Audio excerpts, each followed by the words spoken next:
Mm-hmm. Yeah, yeah.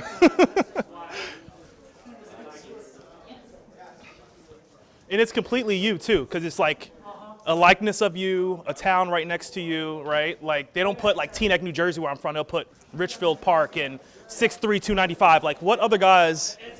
It's me. Even has the same haircut as me. Like what's going on?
Is there audio? Do you guys have audio?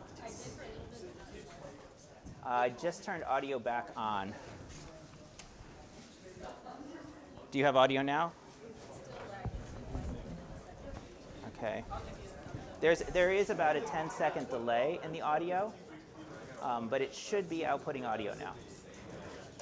You're still not getting audio? Well, Okay. during the day actually. So even with the storm, I was able to get in and no delays or anything. Yeah. So I came from. I'm living in New York now. Yeah. When I was first called you, I think it was just through a few mobile, and I seconds was living in behind. California, but I'm living in New Well, York we'll go now. ahead and get the shot on this. Yeah. Well, that's what I did for undergrad as well. I'm from Sarah, New Jersey. can I borrow you for a Went to second? Stanford in California, so I've been going back and forth between there. Yeah, moving way too much. But yeah, so I had to fly to Chicago, then Chicago down here.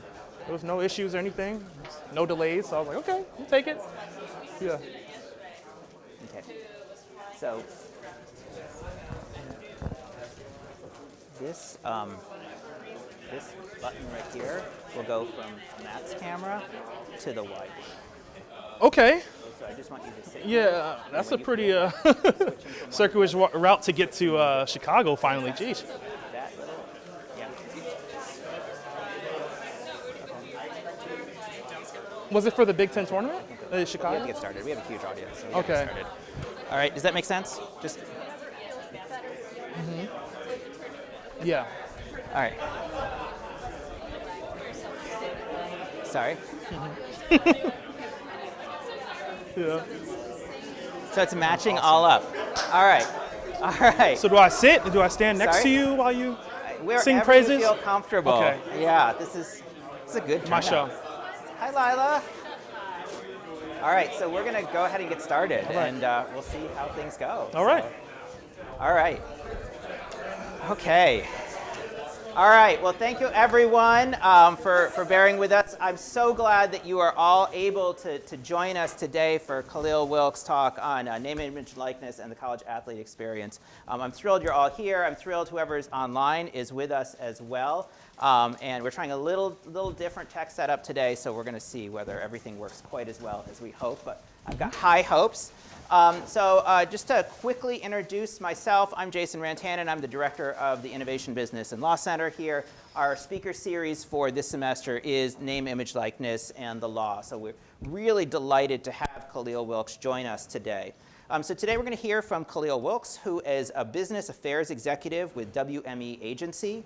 Prior to joining WME, he served as director of compliance at Mogul, which was a minority-founded and impact-focused agency with the goal of empowering athletes in the NIL era. This is one of the startups that emerged during the NIL era to start to deal with some of the complexities that were developing in this amazing new market that emerged over the last 2 years. He also served as Stanford University's compliance officer, where he was responsible for managing transfer requests, personnel issues, agent registration, and NIL-related transactions and rules interpretations. Again, right at the early stages as everyone was trying to figure this stuff out. Khalil also has experience with the NCAA in academic and membership, where he interned after graduating from law school at Villanova. He played in the National Football League briefly for the Chargers and was an all Pac-10 offensive lineman at Stanford University. Khalil earned his JD from the Villanova University Charles Widger School of Law, where my colleague Michael Rich says wonderful things about him. So, fingers crossed. So please help me welcome Khalil Wilkes. He'll talk for about 40 minutes, then we'll have a little bit of time for Q&A. And just as a reminder, this program is being live streamed and recorded. So before we start, we're just going to pause for a quick second so everything's in place before you go ahead. So just pause for a second. Okay. All right. Is that a good enough pause? Give me 1 second. Okay. Full breath. That's awesome. Thank you guys for having me. My name's Khalil Wilkes. Professor Rannan did a great job giving me a bio, probably said a little bit more than I actually accomplished in my life. Really appreciate being out here with you guys in Iowa City. Thank you, Adia May, as well, University of Iowa Law alum, that gave this opportunity, or at least presented this opportunity to Iowa to have me come speak to you guys today. So gracious to be out here in Iowa City. I didn't think I was ever going to be able to make it to Iowa City, to be honest with you. My playing career never brought me here. A lot of my work isn't in Iowa City currently, but I'm happy I'm able to be here with you guys today, despite a little winter storm yesterday when I came in. All right. And today we're going to be talking NIL and a little student athlete experience. I don't know if that should be a period at the end of that or a question mark or exclamation point, but we'll figure that out by the end of today, or at least after this session. All right. Hello. So I'll be honest with you. I feel a little bit more like this guy to the lower right than the guy up top with my suit on and, you know, going in for battle, but not quite. But WME Sports, Business Legal Affairs, where I manage NIL compliance. I also handle the deal flow of WME as well as IMG, that's under the Endeavor umbrella. So that will also include IMG models for some of our student athletes as well. NIL experience, I was a former student athlete. I do believe that is NIL experience, even though it was before NIL's inception. As well as being a compliance officer at Villanova before NIL, NCAA when SB 206 came out, helped a lot with their interim policy that they have now, all 3 rules. And also at Stanford, my alma mater as well, where I helped a lot with their NIL compliance, even looking at some tech platforms that we can use as an education module. And then from there, I moved on to a startup called Mogul. Shout out to Aiden Sayel and Brandon Wimbush, doing great work there. Got to meet some great compliance staff at Iowa, trying to pitch our startup to the university. They didn't choose us, but it's okay. And at Mogul, I worked for, I would say, the 99% of the student athlete, the individual that can't actually have that agent, or at least doesn't have at least the NIL compensation that is warning them to have an NIL agent. I worked at a tech platform called Mogul, and currently at WME Sports. Today's conversation, we're going to go over a lot. I hope I don't go over the 40 minutes. A little NIL background. I know there's some great professors and individuals that's going to be talking to you guys about NIL, so I won't go too much into the weeds, but do want to tell you guys how I interact with NIL. NIL's impact on recruiting as a student athlete, as well as my student athlete experience, me and the president, as well as kind of how I would look at it if I was a student athlete in today's age with NIL. The idea of NIL in theory versus in reality, the differences between those two. Some of the thoughts that at least the NCAA hoped NIL would become and what it's become currently. And third-party response from the school level all the way to the agent and commercial brand level. A little Q&A at the end. All right, quick refresher. I'm sure a lot of you guys know what NIL stands for, or at least maybe you guys just wanted to hear me speak today. But it's an acronym for name, image, and likeness. It's not a foreign concept. It's a legal right in most states through the right of publicity. Essentially, if somebody uses my name, image, or likeness for commercial gain, I need to provide that consent.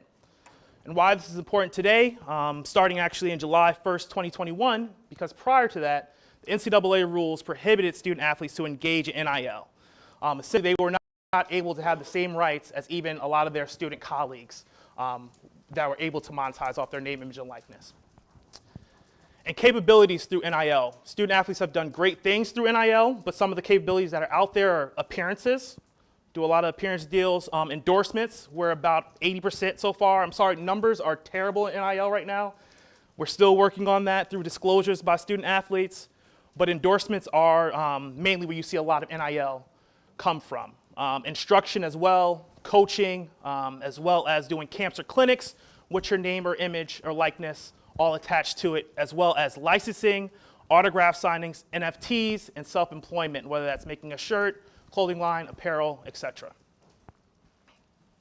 But of course, there's limitations in compliance, and that's where a lot of my work come in. So really, there's three bodies of work that we use in compliance, at least from my end. That's the NCAA's interim policy that says there has to be a quid pro deal. It has to be work for hire. No play for play. Essentially, there cannot be any athletic incentives or any NIL compensation that's tied to your athletic participation in your sport. And no recruiting inducements, meaning that your NIL compensation cannot be contingent upon going to a particular university. Can't say, Khalil Wilkes, you'll be able to make this amount of money if you come to the University of Iowa next year in NIL. And after the NCAA's three very broad rules, you have state rules, right? There's about 26, 27 states and counting that either have NIL rules or they repealed their old NIL rules. And some of those specific limitations to student-athlete NIL include no endorsements of products or services that are in suspect categories. I think we kind of understand what that would be: gambling, tobacco, alcohol. University-required education. Specific states have that. I don't believe Iowa would have that in their state laws. Athlete agent requirements as well as licensing. That's a big part of my job. Make sure that our agents are registered in the states to be able to represent student athletes. As well as disclosure requirements, right? Student athletes usually have a disclosure requirement by their university to show all of their contracts to the university. That can be used for internal purposes as well as for an audit to be able to look at if anything goes against NIL policy from the school or the NCAA. Also compensation, or term limitations, saying that NIL compensation can't go beyond a certain amount of years, can't go beyond your college eligibility, as well as school involvement. And this is a myriad of different laws from different states that take in some of these limitations, but some of them do not have those limitations. And there's been a big pull to at least repeal a lot of state laws as well in the NIL space. As well as at the university level, university will have their NIL policies as well. Iowa has a great NIL policy. Thank you. And usually in those limitations, there'll be more specific limitations than the state already gives. So say if the state says you have to disclose based off a university policy, the university policy will actually tell you through what device, through what platform do you have to disclose and within how many days. 7 days through influencers such as. And most importantly, the university NIL laws are used to determine, we said, disclosure process as well as the timing of NIL activity as well, saying that student athletes cannot engage in NIL during class time, during team-related activities, right? So as a compliance officer, these are the rules that I'm looking at daily whenever I have any inquiry from a student athlete working in NIL to make sure that they're abiding by the NCAA, state, and university laws.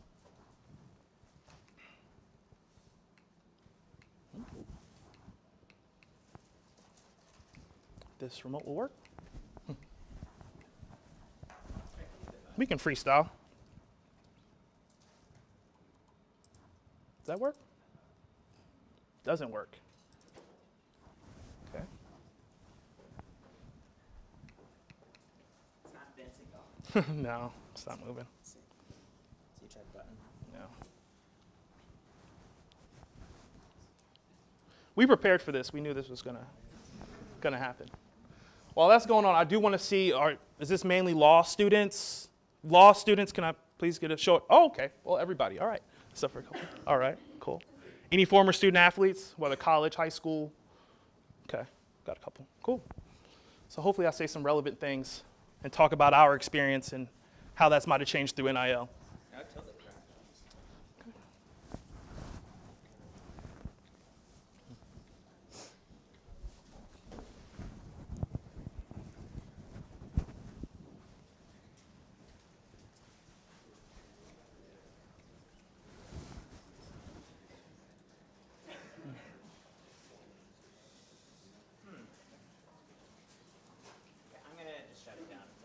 Okay. Usually the way that... Thank you for your patience virtually as well. Yeah, this never happens. Yeah. It's PowerPoint. I can't even find your picture slides. Okay. Got them all. Yeah.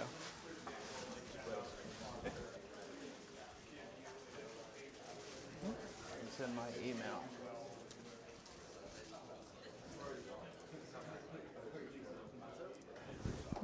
There we go.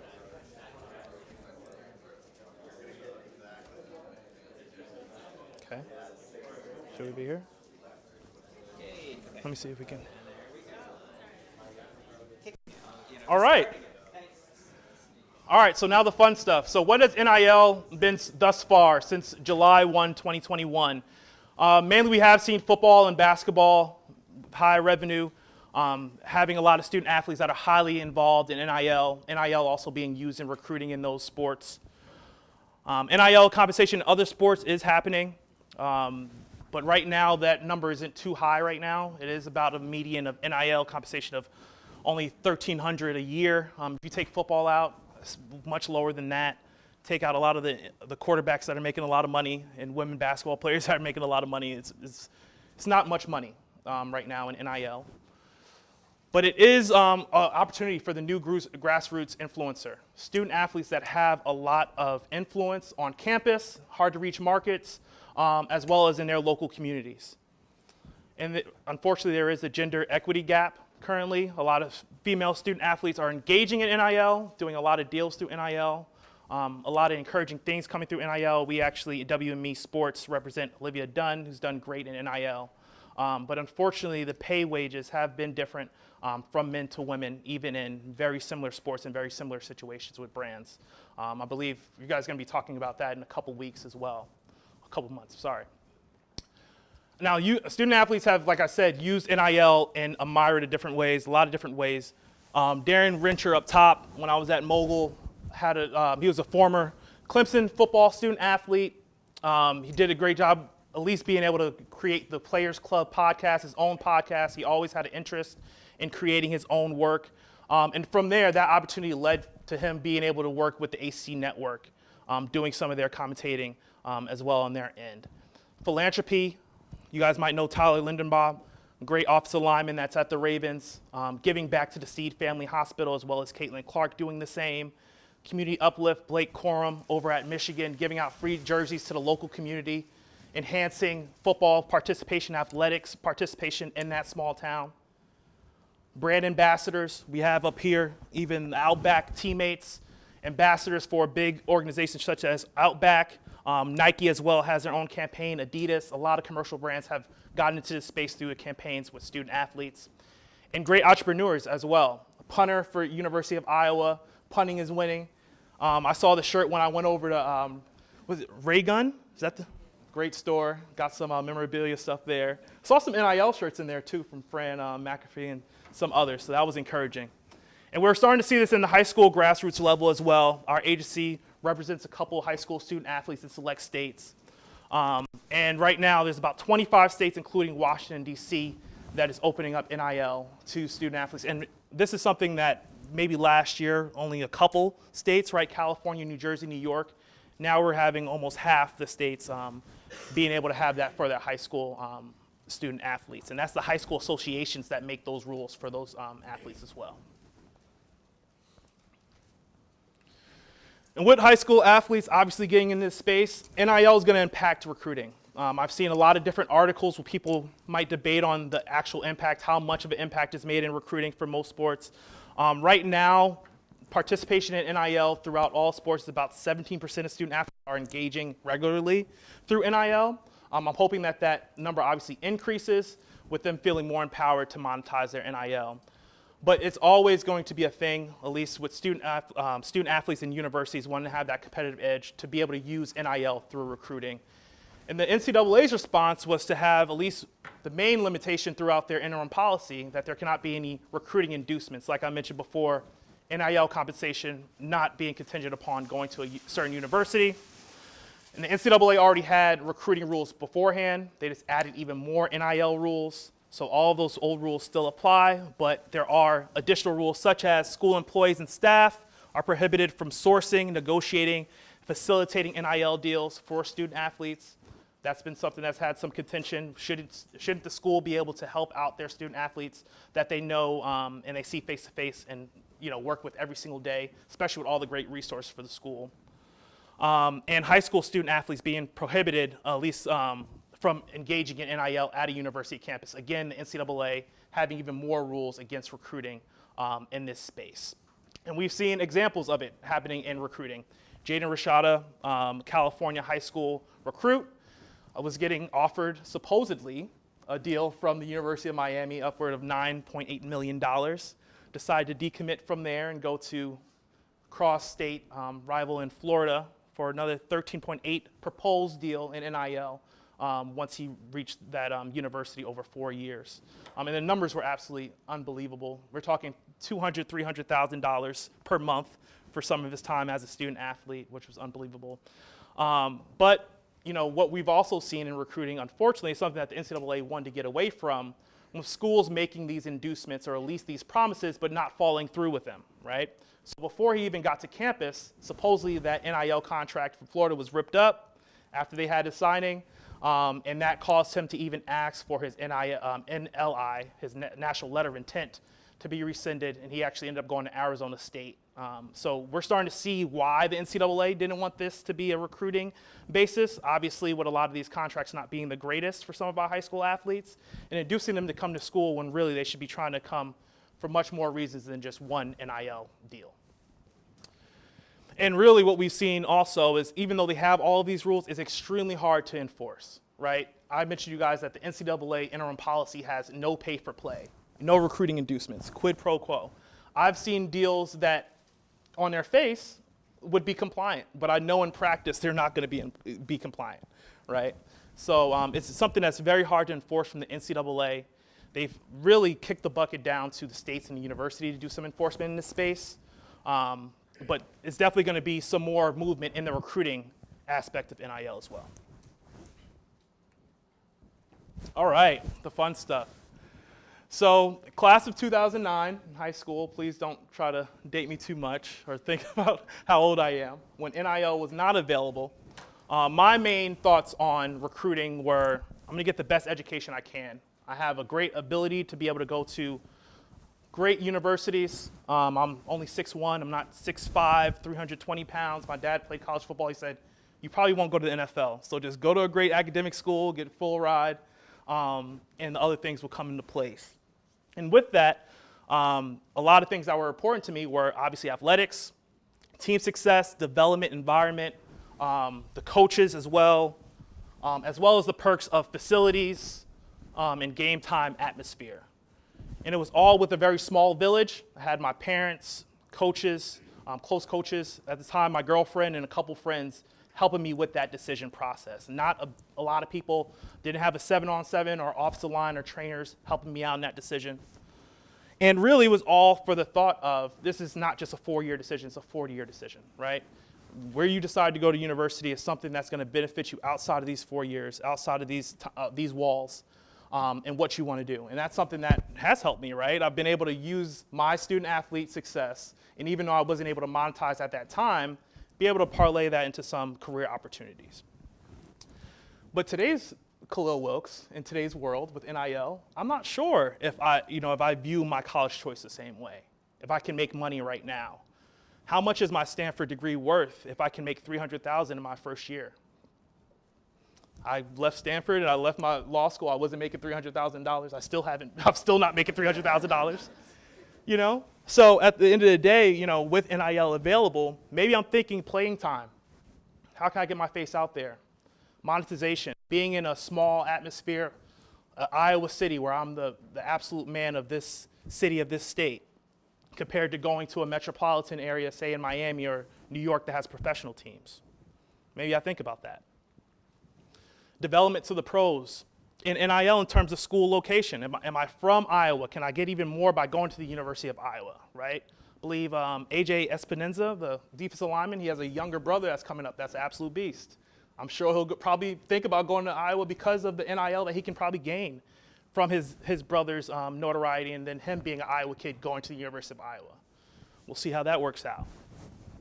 And now, instead of looking at it more so of a 4 versus 40-year decision, a lot of times I'm thinking about a year-by-year decision, right? With the transfer portal, I'm going to the University of Iowa today. If my NIL deals or if my time at school isn't quite where I want it to be, I can always go into the transfer portal.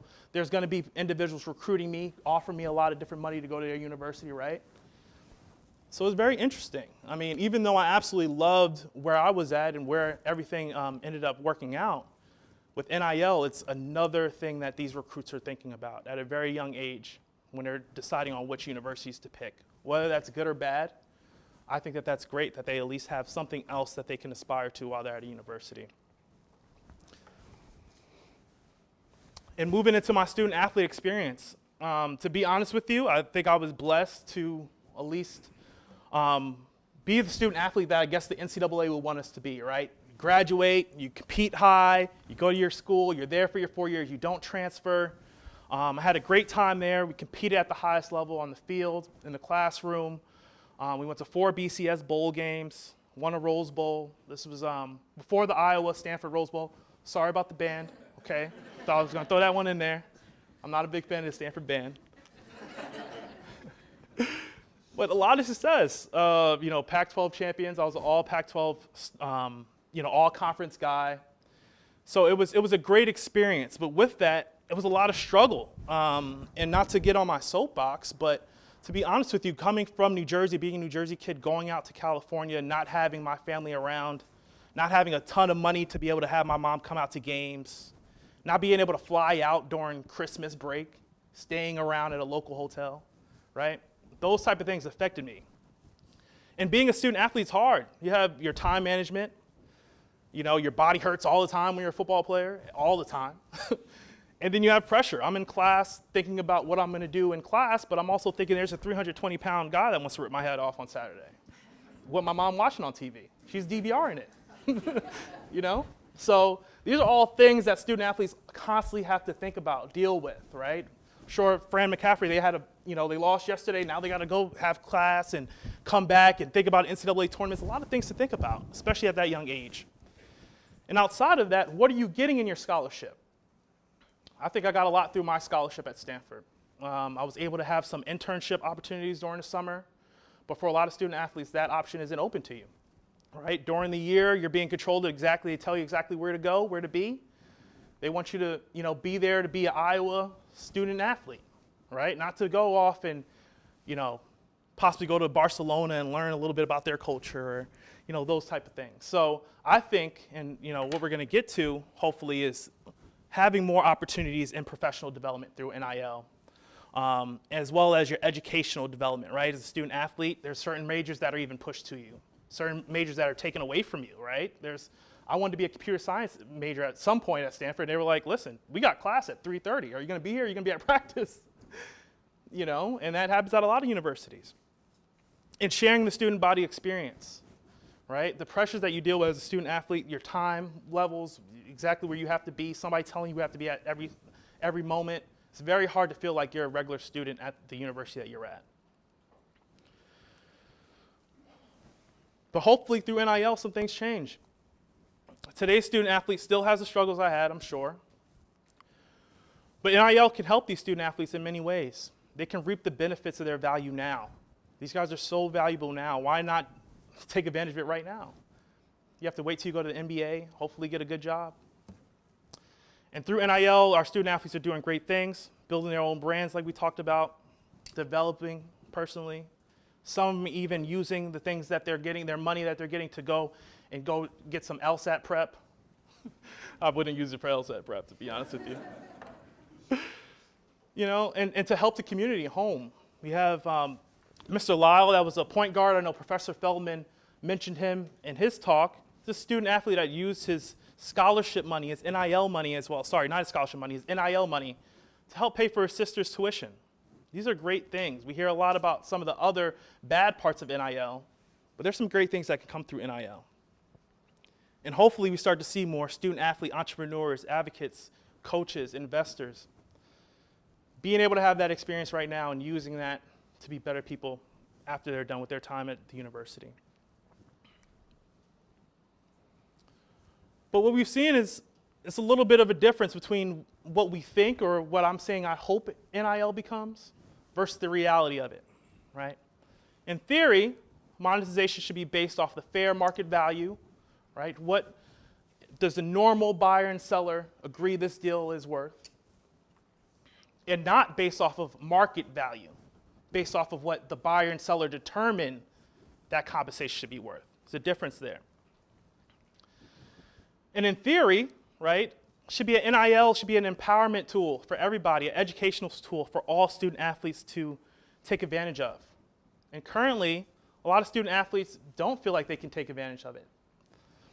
They feel like they don't have the followers. They feel like they don't have the influence. And it's really become an athletic bonus for a lot of our top 1% student athletes out there. It's gone from something that can be very educational to more occupational. How can I do as least as I can to make as much money as possible? And I told you there's a lot of pressures, there's a lot of time management with being a student athlete, so I understand that. But I'm hoping that we start to have more of a sense of helping out all student athletes in this space.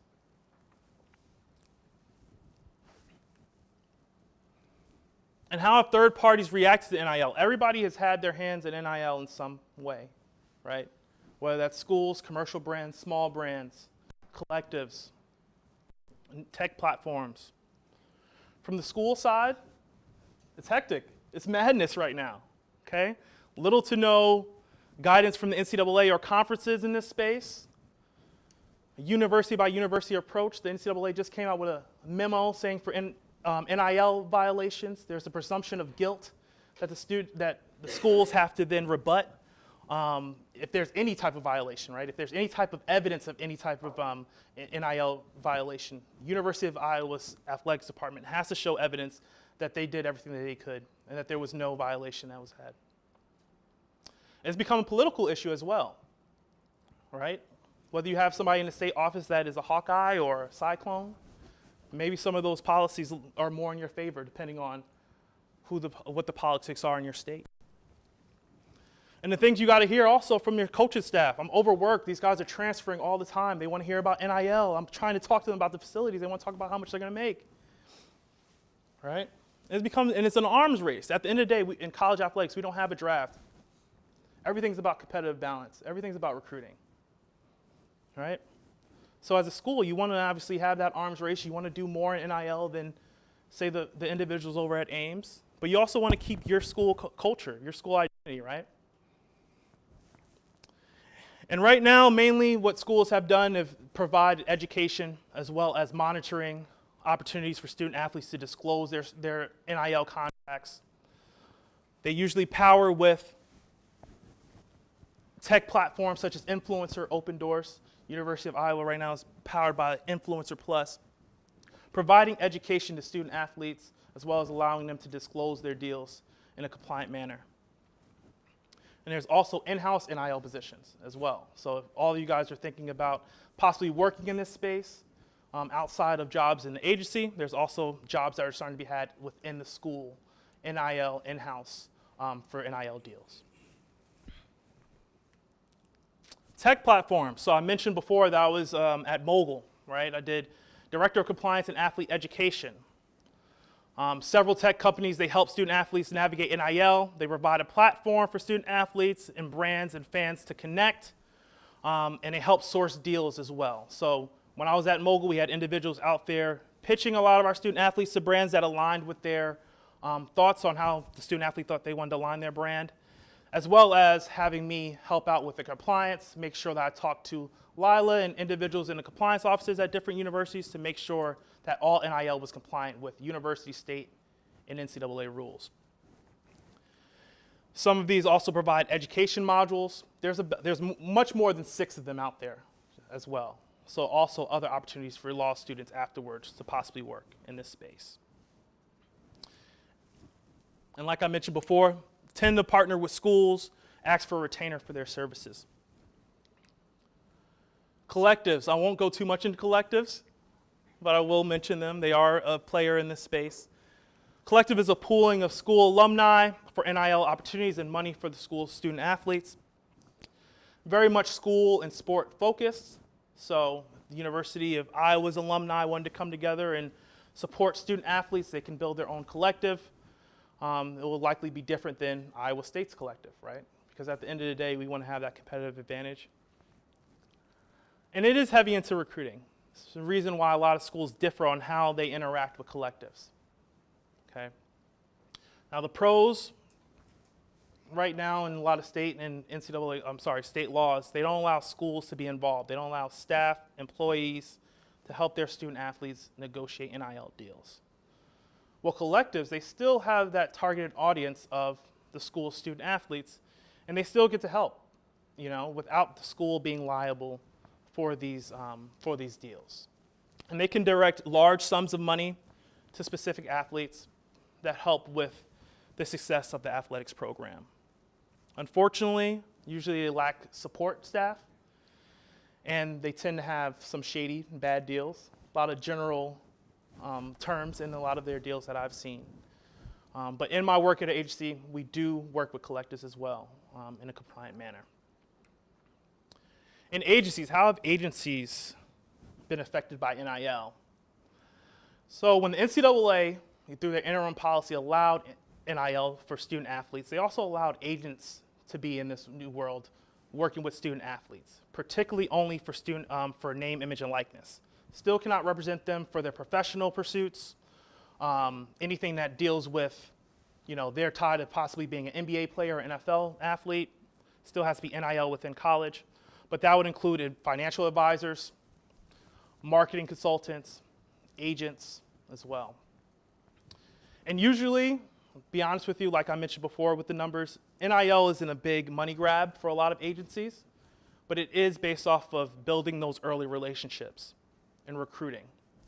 If I do a lot for you right now, maybe you sign with me when you sign that $40 million contract as a professional.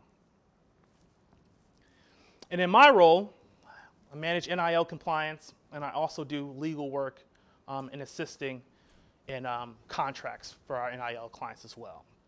And the compliance concerns that I usually have is make sure that our agents are licensed in the state. So like I mentioned, states require that agents are licensed to be able to represent student athletes. Make sure that these deals are disclosed to the school, talking to compliance offices. And also with social media and endorsement deals, making sure that these deals and these disclosures are FCC compliant.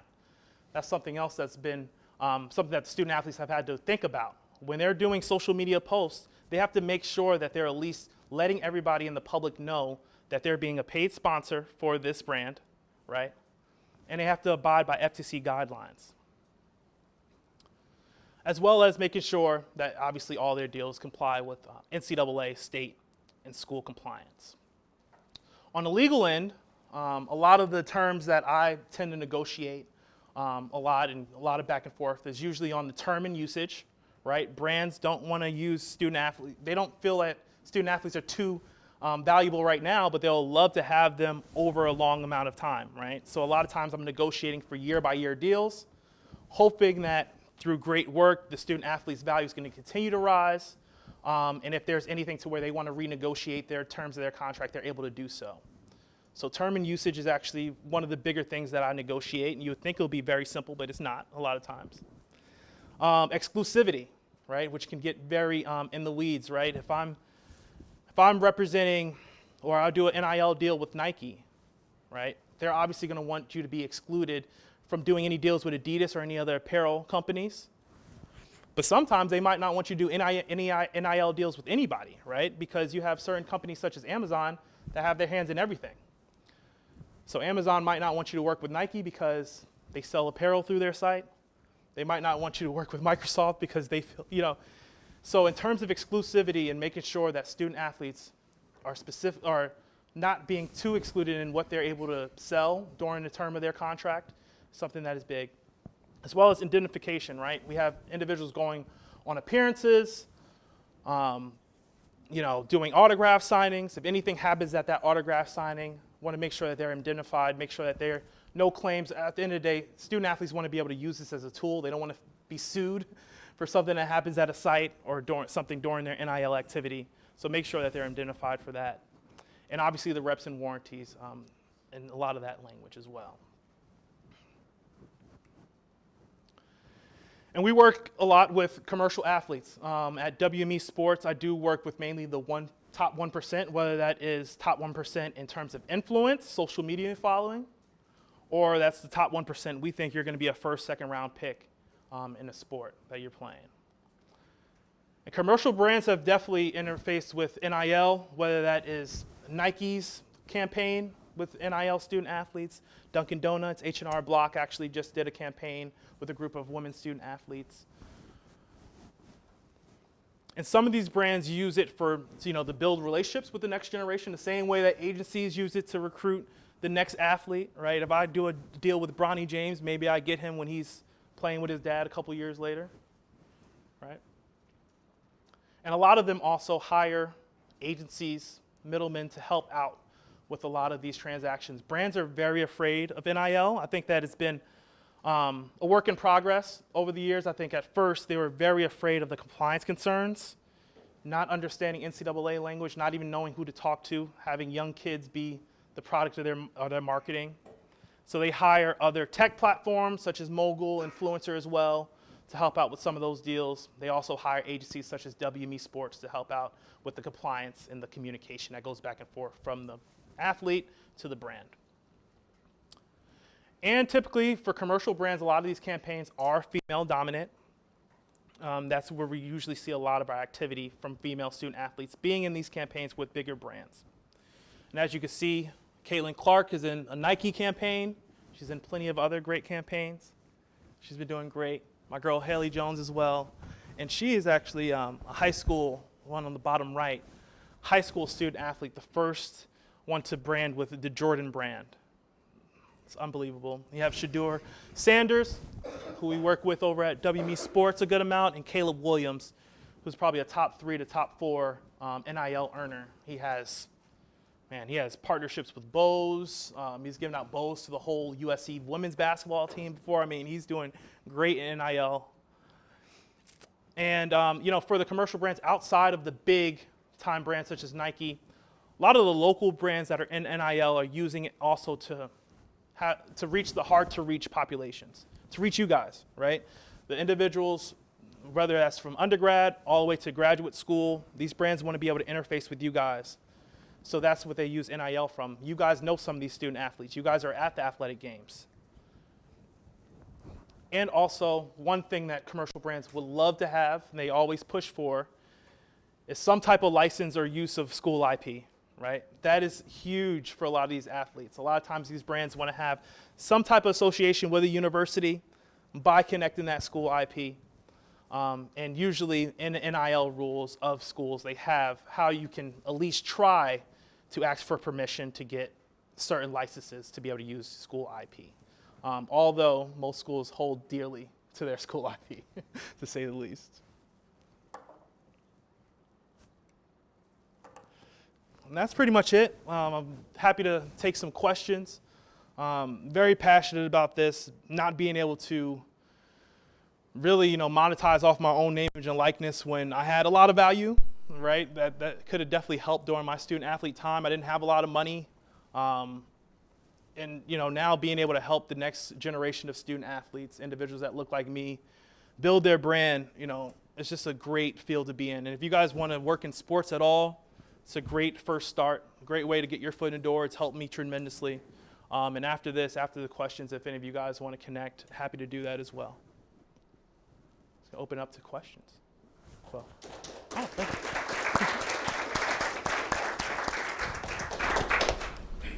All right, and please say your name. Yeah, that's about it. Get to it. My name's Alex. Thanks for coming. Are you worried at all that the NCAA's introduction of NIL and trying to kind of keep it still within their house kind of cut short a bigger conversation about athletes' actual abilities to be either, if not fully employees, at least have a greater range of rights, and then the NCAA just kind of reclaiming NIL and these general rules stop that short of where it could have been? Yeah, I think a lot of people obviously say, NCAA, this is something that you guys could have taken advantage of or utilized a lot earlier before the Alston case and some of these other cases came out. So I do think that NCAA probably should have been more proactive, to be honest with you. The whole NIL theory versus in reality, they did have that in the back of their mind. I worked at the NCAA with a lot of staff members that wanted student athletes to be able to monetize off their name, image, and likeness, but they saw all of the also bad actors that might be in this space, and seeing some of the recruiting inducements and bad things that also come from NIL. So I have a soft spot for some of the individuals at the NCAA, the staff members, but a lot of their just ways that they got to this point, obviously with Johnson, NCAA thinking about having student athletes as employees, it's a little bit too late from the NIL side, I believe, but we'll see. My name's Stanford. I was just kind of curious, how much conference bias do you see when it comes to getting these NIL deals? So are people more likely to get these NIL deals if they're going to a Power 5 school, or less likely because they go to smaller schools, large, big, small? Just kind of curious. Yeah, in terms of NIL compensation, I do think that as a business, you put in what you get out, right? So I can be at University of Iowa if I'm not doing anything on my social media outtake, or I'm not out there actually seeking to do anything in NIL, I'm not going to make much out of it. So I've seen people at small schools do great in NIL, even more so than the people at their big state colleges, because they just put more into it. But with that said, obviously you want to have more vision, more eyes on you. Obviously playing in a Power 5, that comes with media deals that you're going to be at, on TV at certain times. University of Clemson and some other universities, big universities, are thinking about having, the student athletes handle on the backdrop of one of their media days, or even on the back of their jerseys, during spring practice. How many people are watching a Clemson game or practice compared to South Carolina State, right? So obviously going to a Power 5 conference, going to a school with a lot of visibility is something that's going to help out your NIL, but a lot of times it's also really what you're putting in. Yep. Okay. Hi, I'm Austin. You spoke a bit about disparities between the men's and women's athletics and sport. I know when NIL legislation was being discussed was potential inequalities on a racial basis. Is there any data on that, on whether there's inequality in for different races of students or students of color specifically? Yeah, so statistics in NIL are super hard to find right now, because student athletes first have to disclose their agreements for us to have any type of real data behind it. I will say a few HBCU student athletes have done great in NIL, mainly pitching around within their school, within their community, within the Black community as well. But I do think that it's something that as we move forward, we're going to start seeing individuals from not just the main sports, but also the smaller sports, individuals of all different colors, hopefully monetizing and helping their communities, right? At the end of the day, it's not just about monetization. You can do a lot for your community that doesn't even put any money in your pocket through just the influence of your name, image, and likeness. So that's something that I'm hopeful for. Sorry for not being able to have a better answer to whether that's actually happening in practice. But from my vision, I feel like there's still work to be done in that aspect. So I'm Chuck. I know you talked about how if you have an agent for NIL stuff, they're just supposed to work on NIL stuff. Yes. Do you see athletes that sign with that same agency/agent when they do go pro? Is there a quid pro quo with that that's not talked about by the NCAA yet? I don't think it's talked about because they don't want to get into the weeds of even looking and finding any of that stuff, to be honest with you. So yeah, but sorry, say the question one more time. I totally lost my thought. Are Oh, yeah, so that they athletes stick. just- yeah, are they basically using it as a pipeline to sign them as Yep. pros? Yeah. So And that's do the you think the NCAA will do anything about that, or are they just looking for it because they want to get into well in their rules. It does say that you're not supposed to be, and within school policy, it'll specifically say in terms of when you're, being registered as an agent to make sure that, you're abiding by all of the rules. And at the end of the day, you can't have any type of agreement that this person is going to be your agent once you become a pro. But in practice, of course, it happens. And if you're working with somebody over 3 or 4 years, you want to be able to be rewarded with that once they become a professional. Obviously, you don't have that in your contract, hopefully, right? Because if any violation comes out and they're looking through discovery at different things, they're going to be able to see, look, you have it right here that after he graduates or ends his college athletics, you'll be his agent. I have seen it go both ways.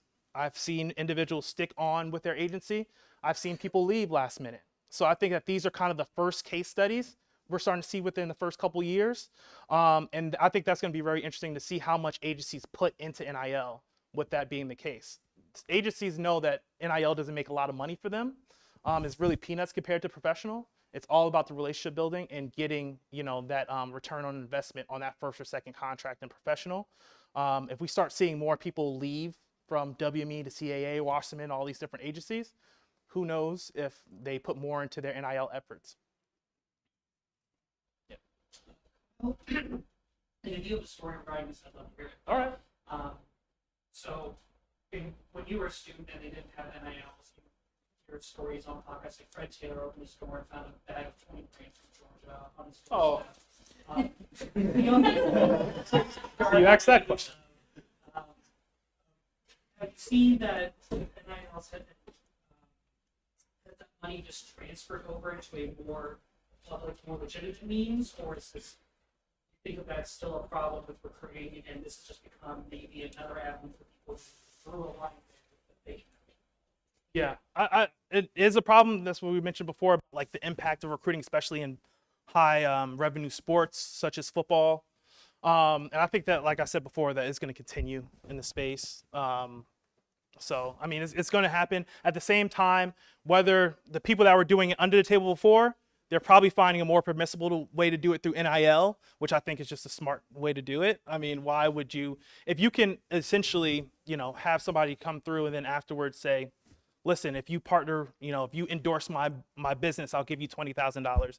That's a lot different than handing the $20,000 off like some, not University of Iowa, of course, or Stanford University, but other schools might have done before, that now they can try to find permissible ways. And that's what I mentioned before in terms of the NCAA's enforcement of it, right? They have these rules of no pay for play, no recruiting inducements, quid pro quo, but in practice, is that really happening, right? At the end of the day, is this NIL compensation really for you to be at this university the whole time?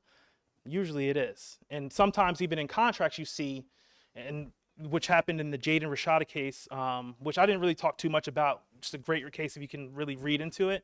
That was a situation to where Florida Collective essentially had in the contract that he had to live in Gainesville. So you're the only university in Gainesville, right? So obviously it's for him to stay there at the school. So obviously schools also try to, not schools, but say collectives or other places will try to have NIL compensation that's really about you being at that university. My name's Nick, by the way. How you doing, my Nick? question had to do with collectives. I'm just wondering, how are they able to mask these deals to not look like pay for play and look more like enforcement? Because it seems that these things, they only offer players who come to a certain school. And it also seems like they're endorsed by that school itself. It just seems like it flies in the face of what the NCAA is trying to do, which is pay for play. Oh, I mean, it definitely does. I mean, it looks as bad as it probably is. The thing is that from the NCAA side, who do you go? What happens? You only have your schools that you're governing and the student athletes that are at those schools. At the end of the day, who are they going to be prosecuting? What kind of penalties will be against the people that make up the collective? What are some of these collective deals? Are they all getting disclosed to the university? Those are all things that are still being thought of.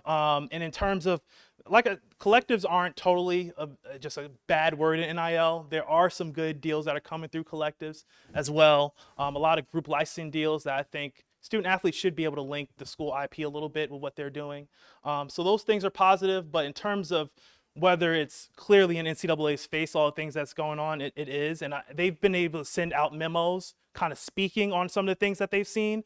They mentioned the violations in terms of if they see something that looks like it's a violation, they can presume that guilt, mainly because they see things that collectives are doing in this space. And there are inducements to go to the school. But at the same time, they should be able to have their own collective for their own means as well. So, yep.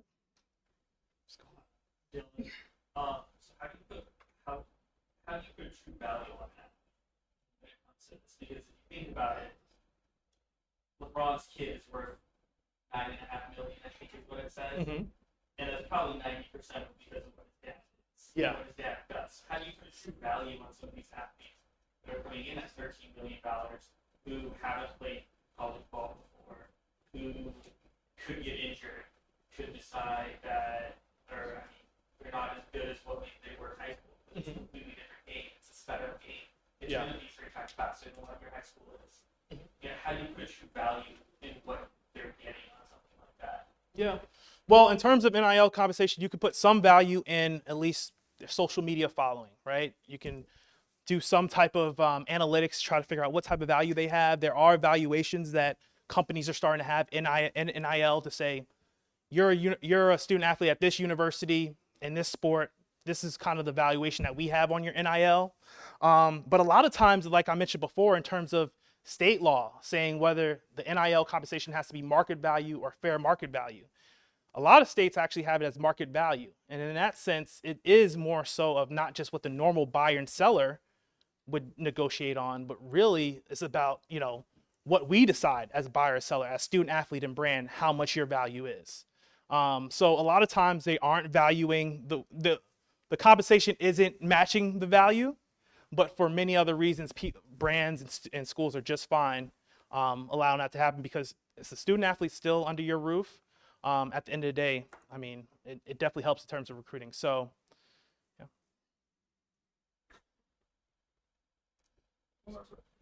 Thanks for coming. My name is Lo. Can you tell us the process of becoming an agent? Yeah. So there's a lot of different ways to crack that one. Whether a lot of people at the agency, they'll do right out of undergrad or out of law school. They'll work in the mail room and kind of work their way up, legitimately giving out mail at first. Then maybe within the next 6 months, getting on a desk with an agent, being their assistant, learning from them, helping to pitch some of the to brands, some of the client work as well. And then from there at WME, I know that different agencies work kind of differently. You get promoted up to junior agent to where now you're starting to have more interface with the client, really doing, as if the client is really yours. But at the end of the day, you are answering up to a higher agent. And then there's, the agent. And in my agency, we have marketing agents, right, that do all the off-field stuff, right? They connect the student athletes to the brands. Usually they work in NIL now. And then you have the individuals that are professional on-field contracts. So they're going to be the ones that are more locked in terms of salary cap, draft position, anything that has to do with your on-field play, right? So there's multiple ways that you get to it. Obviously, a lot of agents want to be lawyers. We're starting to see more people that aren't lawyers because a lot of times these student athletes hire their own lawyers as well. But I think that's an advantage for anybody that has that basis behind them, or at least that foundation to go into being an agent. Because at the end of the day, the agents that aren't lawyers, they need me more than I need them in a lot of ways, right? I'm working for the agency, but at the same time, I have to redline all their deals. Even if they did all this work on it, they still have to come to me, right? So I think that, and I've seen people also go from being an attorney, business and legal affairs at my agency, to going up to being an agent. You just have to show that you can be able to sell and have those relationships to make that transition, but it happens as well. So, yeah. We have time for one more question. Professor, I know you have a hard one for me. I know you do. Not a tough one. To your stand, it's not a tough one.